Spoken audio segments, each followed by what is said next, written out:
বিধানসভায় যে ওবিসি বিল এসছে এইটা নিয়ে ভোটাভুটি হয়েছে, আপনি বিরোধিতা করেছেন, মূলত কেন? একটা অ্যামেন্ডমেন্ট নিয়ে এসেছে ওবিসির ওপরে, যেখানে রাজ্য সরকার সম্পূর্ণরূপে রাজনৈতিক স্বার্থ চরিতার্থের জন্য একটা নির্দিষ্ট কমিউনিটির মানুষকে দেখে দেওয়ার চেষ্টা করছে, তাদেরকে দিকে সরে দেওয়ার চেষ্টা করছে। এই বিলের বিরোধিতা করেছি। সংসদীয় রীতি অনুযায়ী ভোটাভুটি একটা অপশন থাকে। আমি ওখানে ডিভিশন চেয়েছি ভোটাভুটিতে।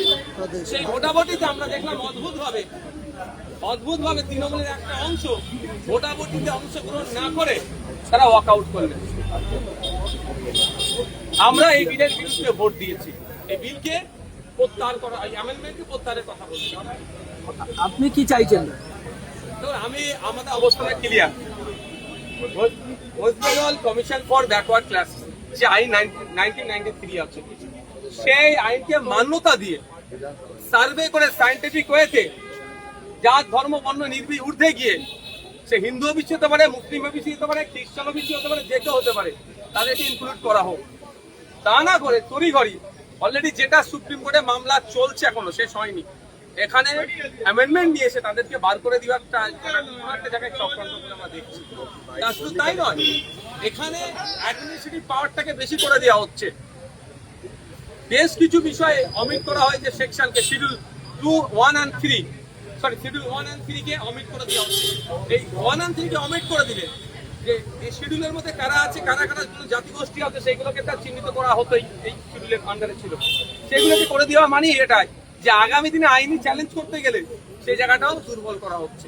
এই সমগ্র বিষয়টা নিয়ে দীর্ঘ আলোচনার বিষয়, আমরা অপোজ করেছি। শুধু তাই নয়, আমি আমাদের অল ইন্ডিয়া সেকুলার ফ্রন্ট পার্টির পক্ষ থেকে আমরা ডিভিশন চেয়েছি। সেই ডিভিশনে মোট 17টা ভোট মানে এই বিলের বিপক্ষে পড়েছে। তার মধ্যে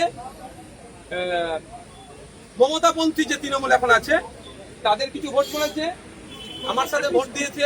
আমার পাশে ছিলেন দমকলের বিধায়ক মোস্তাফিজুর রানাদা সিপিআইএম এর, কংগ্রেসের 2 জন বিধায়ক, তিনি আমাদের এই বিলের বিপক্ষে ভোট দিয়েছেন, জুলফিকার দা আর মহতাব শেখ সাহেব।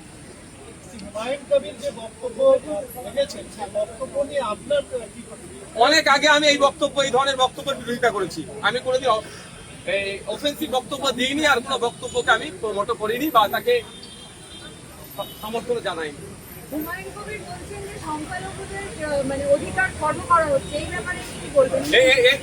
এটা দ্বিমত হওয়ার কোনো জায়গায় নাই।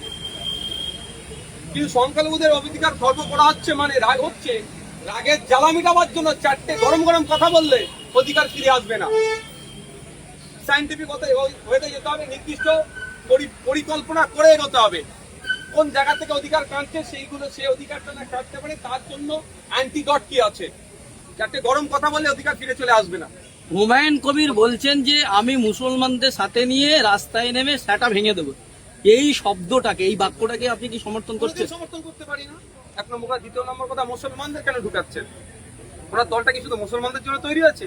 আমার যতটুকু জানা মতে ভারতবর্ষে এমন কোন রাজনৈতিক দলকে election commission of India registration দেয় না কোন একটা নির্দিষ্ট ধর্ম বর্ণ জাতের জন্য, ধর্মের জন্য যদি তৈরি হয়।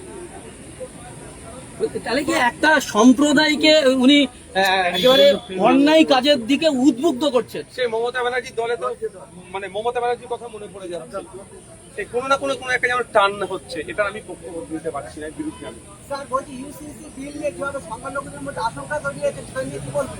আজকে আলোচনা ছিল, আজকে ওনারা আলোচনা রাখেনি, পরবর্তীতে আলোচনা হবে। যখন আলোচনা হবে বিধানসভার মধ্যে আলোচনা করবো, আর পরবর্তীতে আপনাদেরকেও জানাবো।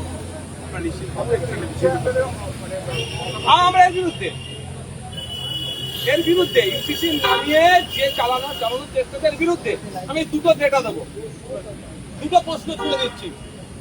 ইউসিসি নিয়েছে এটা বোঝাতে যাচ্ছে তালাকটা নিয়ে। অলরেডি 2017 সালে সুপ্রিম কোর্ট ইনস্ট্যান্ট 3 তালাককে ব্যান করেছে। আবার ইউসিসির প্রয়োজন কি? তারপরেও বলছি, ভারত সরকারের কাছে এমন কোন সরকারি তথ্য আছে দেখাতে পারবে তালাকের উপরে? তাকে দিতে বলুন। আর দ্বিতীয় কথা হচ্ছে বহু বিবাহ। কথাটা সব বাকি 5 খায় আর মাছ খায়, মাছ রাঙার দোষ হয়। যেটা দেখুন, ধর্মীয়গত অবস্থান দিকে আর সামাজিক অবস্থান দিকে মুসলমানরা একা যদি থাকে আমাকে বলবেন, ডেটা দিয়ে কথা বলতে হবে। ডিটেলসটাও তো যখন ইউসিসি বিল আসবে চর্চা যখন হবে তখন বলবো, মুখ থুবড়ে পড়বে, যে কটা অভিযোগ আনছে সে কটা অভিযোগ সে করবো।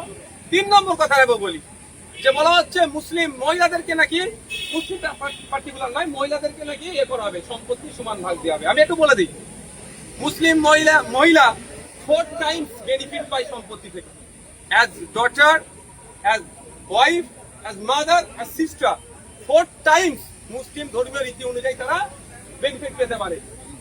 আবার তার বরঞ্চ যদি মুসলিম মহিলাদেরকে এরা স্বাবলম্বী করতে চাই, তাহলে প্রশ্ন আমি করছি, এবারের অর্থবর্ষে ক্লাস হাই মাদ্রাসা ক্লাস 9 থেকে 12 এর যে মুসলিম পরিবারের গরিব মহিলারা ইন্টেনসিভ হিসাবে যে টাকাটা পেত, সেই ফান্ড কেন জিরো করলো?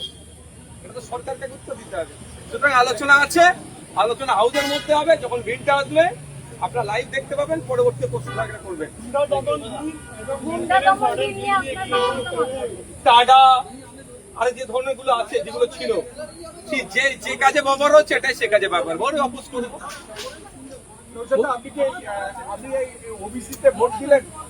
ওবিসি যে অ্যামেন্ডমেন্ট নিয়ে এসছে, অ্যামেন্ডমেন্টের বিরুদ্ধে আমি ভোট দিচ্ছি। ডিভিশনটা আমারই চাওয়া, আমি আমার পার্টির প্রতিনিধি হিসাবে এখানে আছি, অল ইন্ডিয়া সেকুলার ফ্রন্টের পক্ষ থেকে আমি আছি এখানে, আমি চেয়েছি এর বিরুদ্ধে আমি ভোট দিচ্ছি।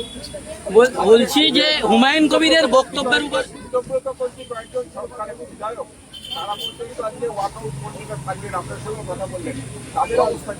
তারা অবস্থান আপনারা তাদেরকে জানলে জিজ্ঞাসা করবেন। এটা তো ওয়াকআউট করেনি, তবে অনেকে অ্যাবসেন্ট ছিলেন, ভোট দান থেকে বিরতও ছিলেন, এটাও পাবলিক ডোমেইনে ডিসক্লোজ করা দরকার। বলছি হুমায়ুন কবিরের বক্তব্যের উপরে মুখ্যমন্ত্রী বললেন বিধানসভার মধ্যে এটাই হচ্ছে শেষ বক্তব্য, তার মানে এবারের বক্তব্যটাকে কি সমর্থন করলেন মুখ্যমন্ত্রী? দেখুন, এটা ওইরকম ভাবে তিনি বলেন, যতটুকু আমি শুনেছি বলছি, তিনি প্রতিবাদ জানিয়েছেন। প্রতিবাদকে আমি স্বাগত তখনই জানাবো যখন এটা সবার ক্ষেত্রে প্রযোজ্য হবে। নামটা হুমায়ুন কবিরের জন্য অফেন্সিভ বক্তব্যকে আমি কোনোদিন সমর্থন করি না। হুমায়ুন কবির বলে তার জন্য এটা বিবৃতি, আর এখানে যদি হরে কৃষ্ণ বলে তার জন্য চুপ থাকলে, তাহলে মুখ্যমন্ত্রীর বক্তব্যকে সমর্থন করবো না। হরে কৃষ্ণর জন্য যেমন তিনি কঠোর ব্যবস্থা নেবেন, হুমায়ুনের জন্য যদি কঠোর ব্যবস্থা নেই, তাহলে আমি বক্তব্যকে সমর্থন জানাবো। Thank you.